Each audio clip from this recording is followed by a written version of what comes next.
Ya, baiklah anak-anak, sekarang Pak Guru akan menjelaskan lagi tentang pembahasan soal matematika kelas 7 semester genap kurikulum 2013 part 2 atau bagian yang kedua. Langsung saja masuk pada pembahasan. Di sini ada beberapa soal yang sudah dipilih-pilih, jadi soalnya tidak akan berurut nantinya karena dipilih berdasarkan kebutuhan. Nah, kita mulai saja soal yang pertama. Diketahui sebuah peta memiliki skala 1:1 juta. Arti dari skala tersebut adalah, di sini ada 4 jawaban, namun jawaban yang paling tepat adalah bagian D. Jadi 1:1 juta itu maksudnya 1 cm pada peta sama dengan 1 juta cm pada jarak yang sebenarnya. Jadi seperti itu. Kemudian lanjut nomor 2, skala pada peta merupakan salah satu contoh dari jenis perbandingan apa? A. Perbandingan senilai, perbandingan berbalik nilai, perbandingan bertolak belakang, perbandingan tidak searah. Dan yang paling tepat, skala itu adalah perbandingan senilai. Perbandingan senilai. Jadi searah. Semakin besar skala atau ukuran pada peta, maka jarak yang sebenarnya juga akan semakin panjang. Jadi seperti itu. Jadi dikatakan perbandingan senilai. Lanjut, jika harga penjualan lebih besar dari harga pembelian, maka seorang pedagang mengalami apa? Rugi, untung, modal awal, atau harga awal. Nah, dijelaskan dulu bahwa harga penjualan itu maksudnya harga ketika seorang pedagang menjual barangnya ke konsumennya. Sementara harga pembelian itu adalah harga ketika seorang pedagang mengambil atau membeli barang pada seorang petani jika ia menjual hasil-hasil bumi. Jadi yang ditanyakan, jika harga penjualan lebih besar dari harga pembelian, maka seorang pedagang mengalami apa? Ya, tentunya pedagang itu mengalami untung. Karena ketika dia sudah jual kembali, harga jual yang ia berikan kepada konsumen lebih besar. Di sini dikatakan harga penjualannya lebih besar dibandingkan dengan harga ketika dia beli ke petaninya. Jadi seperti itu. Sehingga dikatakan bahwa pedagang tersebut mengalami untung. Lanjut, jika harga pembelian lebih besar dari harga penjualan, maka seorang pedagang mengalami apa? Rugi, untung, modal awal, atau harga awal. Nah, ini kebalikan dari nomor 3 tadi ya. Jika harga pembelian lebih besar dari harga penjualan, maksudnya adalah dimisalkan seorang penjual atau pedagang buah-buahan, dia membeli buah ke petani, itulah yang disebut dengan harga pembelian. Dan ketika dia menjual kembali, itulah yang disebut dengan harga jual. Nah, di sini dikatakan harga pembeliannya lebih besar dari harga penjualannya. Berarti harga pembelian waktu dia beli di petani lebih besar ketika dia jual kembali. Berarti pedagang tersebut mengalami rugi. Seperti itu. Lanjut, rumus untuk melihat keuntungan yang benar adalah, nah, berkaitan dengan soal sebelumnya tadi. Untuk melihat keuntungan, tentunya kita harus melihat dulu harga pembeliannya dengan harga jualnya. Nah, orang dikatakan untung ketika harga jualnya lebih besar dari harga pembeliannya. Atau untuk melihat keuntungan, harga jualnya dikurangi harga pembeliannya ketika ia beli di petani tadi. Jadi rumusnya adalah bagian C. Harga penjualan ketika dia jual kembali ke konsumennya dikurangi dengan harga pembelian, harga waktu pedagang membeli barang di petani, seperti itu. Jadi ketika harga penjualannya lebih besar dari harga pembeliannya, maka untuk melihat keuntungannya, jadi harga penjualan dikurangi dengan harga pembelian ketika waktu ia beli di petani, seperti itu. Lanjut, rumus untuk melihat kerugian yang benar. Nah, tadi dikatakan rugi jika harga pembeliannya ketika dia beli di petani lebih besar dari harga ketika dia jual kembali. Nah, untuk melihat berapa ruginya, tentunya harga pembelian dikurangi dengan harga ketika dia jual kembali ke konsumennya. Nah, rumus yang tepat adalah bagian B. Rugi sama dengan harga pembelian, harga ketika beli di petani tadi, kemudian dikurangi dengan harga penjualan, harga ketika dia jual kembali. Jadi seperti itu. Kenapa harga pembelian dikurangi harga penjualan? Karena harga pembeliannya itu tadi lebih besar dari harga ketika ia jual. Sehingga untuk melihat selisihnya atau melihat berapa kerugiannya, jadi harga pembelian dikurangi dengan harga penjualan. Itu adalah rugi. Lanjut nomor 7, harga barang yang ditetapkan pedagang kepada pembeli disebut apa? Nah, harga barang ketika ditetapkan pedagang kepada pembeli itulah yang disebut dengan harga jual. Harga yang dia tetapkan kepada pembelinya atau kepada konsumennya itulah yang disebut dengan harga jual. Kemudian harga barang dari pabrik atau dari grosir atau dari petani disebut harga apa? Nah, kita sudah singgung tadi sebelumnya beberapa kali, itulah yang disebut dengan harga beli.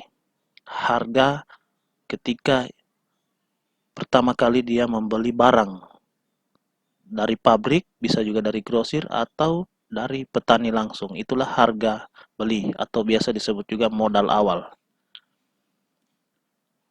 Lanjut nomor 9.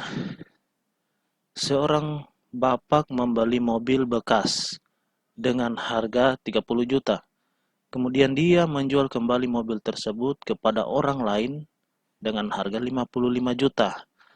Maka bapak tersebut mengalami apa? Nah, dari cerita ini sudah sangat jelas ya, bahwa seorang bapak membeli mobil bekas.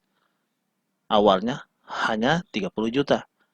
Kemudian dia jual kembali 55 juta.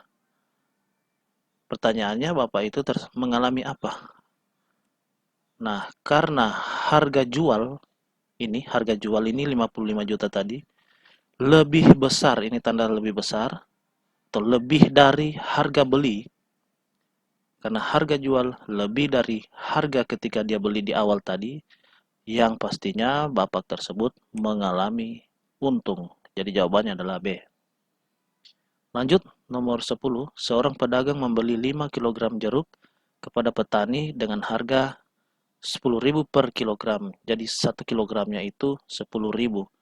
Jadi pedagangnya membeli 5 kg jeruk pada petani. Tujuannya untuk dia jual kembali tentunya. Kemudian, pedagang tersebut menjual kembali 5 kg jeruk tersebut dengan harga 12.000 per kilogramnya. Jadi dia sudah naikkan harganya ketika dia jual kembali. Pertanyaannya, besar keuntungan pedagang tersebut berapa? Nah, kita lihat cara kerjanya. Yang ditanyakan adalah untung. Nah, rumus untung adalah harga jual dikurangi harga beli. Harga jualnya berapa? Ini. Ketika dia jual kembali, 5 kg itu dia jual 12.000 per kilogram. Per 1 kilogram dia jual 12.000. Sementara semuanya ada 5 kg. Berarti 5 kali 12 itu untuk harga jual. Harga jualnya 5 dikali 12.000. Kemudian harga belinya berapa? Tadi karena waktu dia beli di awal hanya 10.000 per kilogram, jadi 5 kilogramnya itu dikali dengan 10.000 itu harga beli di petani tadi. Jadi harga jualnya 5 kali 12 kita dapat 60 atau 60.000, kemudian 5 kali 10.000 kita dapat 50.000. Nah, harga jual dikurang harga beli kita dapat 60.000 dikurang 50.000, sisanya adalah 10.000. Jadi pedagang mengalami keuntungan sebesar 10.000. Lanjut nomor 11. Berdasarkan soal nomor 10 yang di atas ini tadi, harga jeruk yang dibayar pedagang kepada petani disebut apa? Nah, itu. Harga jeruk ketika dia beli di petani itulah yang disebut dengan harga beli. Harga beli atau biasa juga disebut modal awal. Seperti itu ya. Kemudian, berdasarkan soal nomor 10, harga ketika jeruk dijual kembali kepada konsumen. Nah, itu disebut harga apa? Itulah yang disebut tadi dengan harga jual ya, harga jual. Lanjut.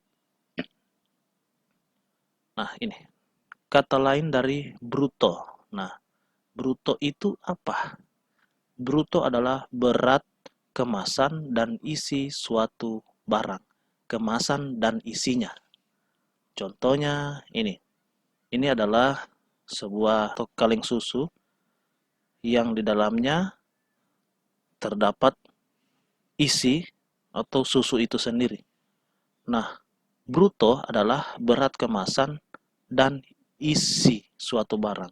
Anggaplah ini barangnya, dan kata lain kalau disebut bruto adalah berat kemasan atau berat kaleng itu ditambah dengan berat isi yang ada di dalamnya. Itu adalah bruto. Atau biasa juga disebut berat kotor, bruto. Selanjutnya, kata lain dari tara. Tara ini apa? Tara adalah berat kemasan suatu barang. Jadi hanya berat kemasannya saja tanpa isinya. Jika dibandingkan atau kita lihat pada benda ini atau barang ini, jadi yang dibilang tara itu adalah hanya berat kalengnya saja. Jadi seperti itu. Tanpa berat isinya di dalam. Lanjut, kata lain dari neto. Nah, neto ini apa? Neto adalah berat isi suatu barang. Berat isi itu atau biasa disebut dengan berat bersih. Berat isi, dengan kata lain, pada barang ini atau kaleng susu ini, kalau yang dibilang neto itu adalah berat susunya saja yang ada di dalam. Yang ada di dalam kemasan ini, tanpa memperhitungkan berat kemasannya atau berat kalengnya. Jadi kalau neto, berat isinya saja. Lanjut, rumus untuk menentukan bruto yang tepat adalah, nah bruto itu apa tadi? Kemasan ditambah dengan isi. Kemasannya apa tadi? Kemasan itu adalah tara, isi itu adalah neto. Jadi tara ditambah dengan neto. Jadi bruto rumusnya adalah neto tambah tara atau tara tambah neto, sama saja. Lanjut, rumus untuk menentukan tara yang tepat adalah, nah tara itu apa tadi? Tara adalah kemasan. Jadi rumusnya tinggal kita berpatokan dari rumus awal ini tadi. Bruto itu adalah neto ditambah tara. Jadi kalau taranya yang ditanya, bruto dikurangi dengan neto. Berat kotornya dikurangi dengan berat isinya. Sisanya itulah berat kemasannya atau taranya. Seperti itu ya. Lanjut, rumus untuk menentukan neto. Jadi neto atau isinya saja yaitu bruto berat kotornya dikurangi tara berat kemasannya. Berat kotor dikurangi berat kemasan, sisanya itu adalah berat bersihnya atau isinya atau neto. Jadi seperti itu. Lanjut nomor 19. Perhatikan gambar berikut. Nah, di sini ada dua garis sejajar, garis A dan B sejajar kemudian dipotong oleh garis C. Pasangan sudut dalam berseberangan yang benar adalah, jadi kalau dikatakan sudut dalam, sudut yang berada di dalam atau di antara dua garis sejajar A dan B ini. Di dalamnya itu ada 4, A1, A2, B4, B3. Tapi jika dikatakan sudut dalam berseberangan, berarti yang ada di dalam namun berseberangan dengan garis C atau garis yang memotong garis AB. Jadi yang berseberangan jika kita lihat A1 dan B1, A1, B1. Nah, B1 ini ada di luar. Yang ditanyakan adalah yang berada di dalam, sudut dalam berseberangan.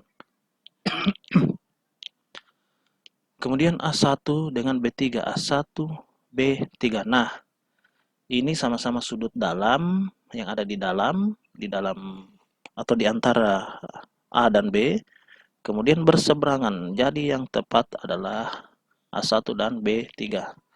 Ini A1 itu yang ini. Ini A1, kemudian B3 itu yang ini, B3. Jadi sama-sama ada di dalam, kemudian dia berseberangan dari garis C. Jadi itulah yang disebut sudut dalam berseberangan.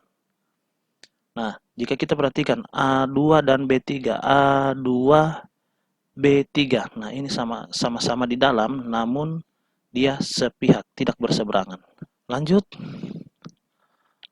Berdasarkan gambar nomor 20. Nah, gambar nomor 20 yang mana? Yang ini.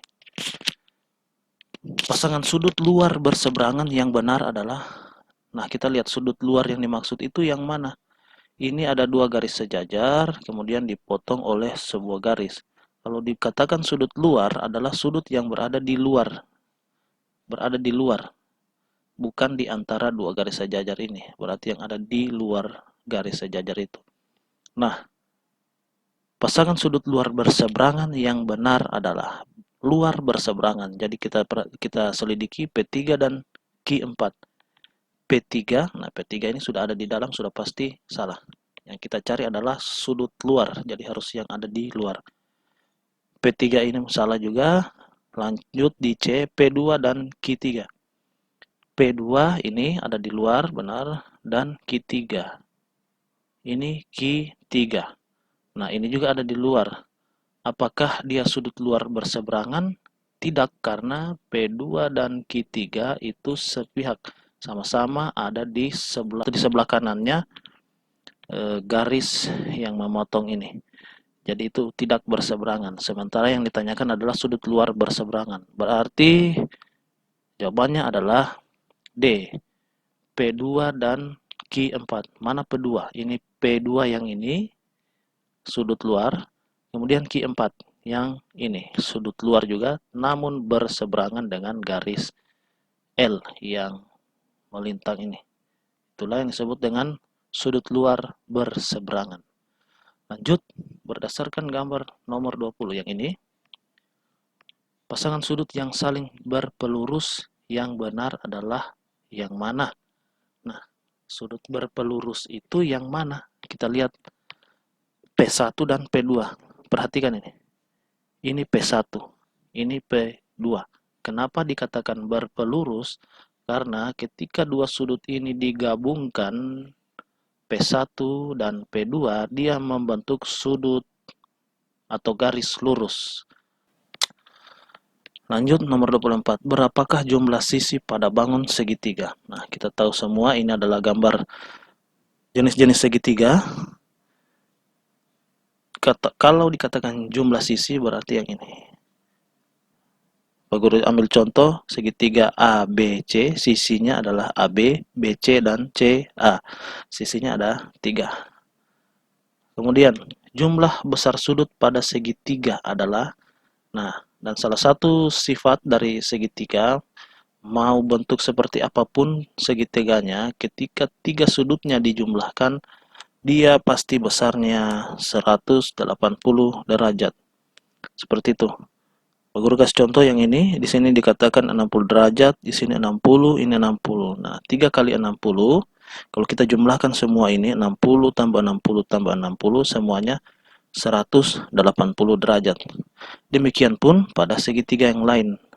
Ini, berapapun, bagaimanapun modelnya, tetap ketika dijumlahkan ini, dia hasilnya adalah 180 derajat. Jadi itu yang kita ingat. besar sudut segitiga ketika dijumlahkan semuanya adalah 180 derajat apapun bentuk dan jenis segitiganya. Lanjut 26. Salah satu jenis segitiga jika ditinjau dari panjang sisinya yang benar adalah jenis segitiga yang dilihat dari panjang sisinya. Segitiga siku-siku, segitiga sama sisi, segitiga lancip, atau segitiga sembarang. Nah, yang benar adalah jika dibilang berdasarkan panjang sisinya, berarti yang benar adalah segitiga sama sisi. Nah, di sini contohnya segitiga sama sisi itu yang ini, yang bagian pertama. Semua sisinya ini diberi tanda ini ada tandanya itu sama panjang sehingga bentuknya seperti ini. Dari ketiga sisi yang ada semuanya sama panjang, makanya dikatakan segitiga sama sisi atau di segitiga tersebut ditinjau dari panjang sisinya. Semua sisinya sama panjang, makanya dikatakan segitiga sama sisi. Lanjut, salah satu jenis segitiga jika ditinjau atau dilihat dari besar sudutnya. Nah, ini dari besar sudutnya. Yang benar adalah yang mana? Siku-siku, segitiga sama sisi, segitiga sama kaki, atau segitiga sembarang. Nah, yang benar adalah siku-siku. Kenapa siku-siku? Karena siku-siku itu adalah segitiga yang salah satu sudutnya 90 derajat. Contohnya di sini segitiga siku-siku itu yang ini. Yang mana sudut siku-siku? Dia siku-siku di sudut B. Itu adalah simbol dari siku-siku. Siku-siku itu berapa derajat? 90 derajat. Jadi jika ditanyakan segitiga berdasarkan sudutnya, nah yang benar adalah segitiga siku-siku. Karena siku-siku ini berkaitan dengan sudut. Kalau sama sisi itu ditinjau berdasarkan sisinya. Begitu juga sama kaki itu ditinjau berdasarkan sisinya. Lanjut. Perhatikan gambar berikut.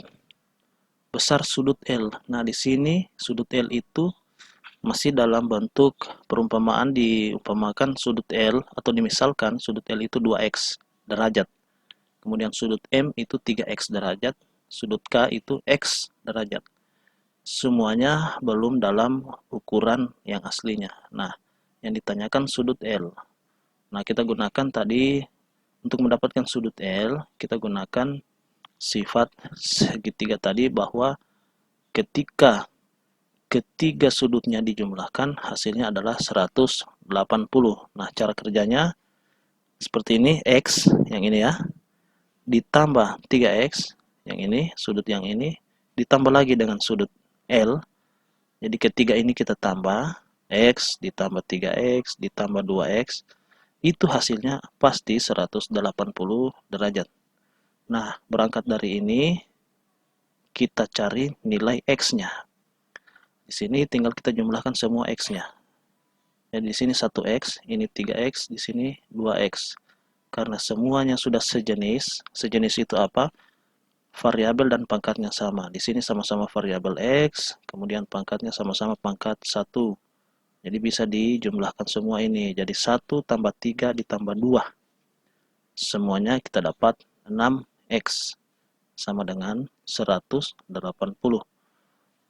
Lanjut. Untuk mendapatkan X-nya, maka 6 pindah ruas, dia jadi pembagi. Jadi 180 dibagi 6. Kita dapat 30. Jadi X-nya kita dapat 30. Jadi L-nya berapa? L itu adalah 2X. Karena L-nya 2X, kita ganti X-nya dengan 30. Maka yang kita dapatkan L sama dengan 2X. X-nya ganti 30. Ini ya. Jadi 2 dalam kurung 30 atau 2 kali 30 kita dapat 60. Jadi L itu 60 derajat. Jawabannya adalah A. Lanjut. Berdasarkan gambar segitiga pada nomor 28. Yang ini ya.